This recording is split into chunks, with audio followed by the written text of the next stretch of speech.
ఆయనతో సినిమా కోసం వేచి చూసే స్టార్ హీరోస్ ఆయన సినిమా తీస్తానంటే క్యూలో ఉండే ప్రొడ్యూసర్స్ ఉంటారు. ఆయన సినిమా తీశాడంటే ఎగబడి కొనుక్కునే డిస్ట్రిబ్యూటర్స్.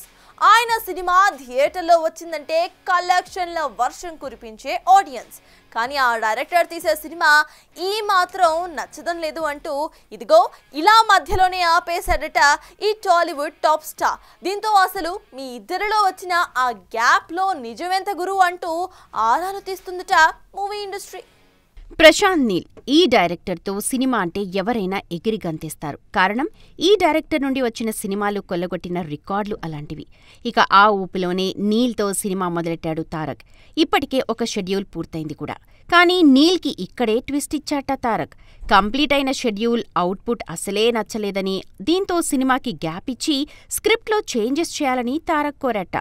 వాస్తవానికి స్క్రిప్ట్ నరేషన్ టైంలోనే చెప్పిన సీన్స్ షూట్ దగ్గరకొచ్చేసరికి మార్చాడని, అందుకే తారక్ షూట్ని ఆపేశాడని ఫిలిం సర్కిల్స్లో వినిపిస్తున్న వార్త. ఇక ఈ సినిమా కోసమే బాడీ షేప్ మార్చుకుని, బరువు తగ్గి, లుక్ని పూర్తిగా మార్చుకుని సరికొత్తగా ట్రాన్స్ఫార్మ్ అయ్యాడని, అలాంటి తారక్కి సరైన హిట్ని ఇవ్వాల్సిన బాధ్యత నీల్పై ఉందని సోషల్ మీడియాలో చక్కర్లు కొడుతోన్న మేకర్స్ ఇప్పటికైనా ఎండ్ కార్డ్ వేసి తమ అభిమాన నటుడికి మరో సాలిడ్ సక్సెస్ ఇవ్వాలి అనంటూ కోరుకుంటున్నారట యంగ్ టైగర్ ఫ్యాన్స్. వాస్తవానికి ప్రశాంత్ నీల్, ఎన్టీఆర్ లాంటి పర్ఫెక్షనిస్టులు ఉన్న ప్రాజెక్టులో ఇలాంటి చిన్న విభేదాల వల్ల షూట్ ఆగిపోవడం సాధ్యమేనా అన్న టాక్ కూడా వినిపిస్తోంది. మరి ఈ రూమర్స్కి మైత్రి మూవీ మేకర్స్ లేదా ఎన్టీఆర్ టీం ఎప్పుడు చెక్ పెడతారో చూడాలి. ఇక తారక్ సినీ లైనప్ విషయానికొస్తే, డ్రాగన్ తర్వాత ఎన్టీఆర్ త్రివిక్రమ్ దర్శకత్వంలో తెరకెక్కబోయే మైథలాజికల్ డ్రామాతో పాటు కొరటాల శివతో దేవర పార్ట్ 2 కూడా పట్టాలెక్కేందుకు సిద్ధంగా ఉంది.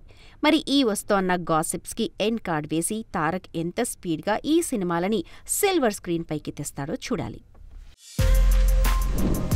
For more videos like this, subscribe Big TV channel.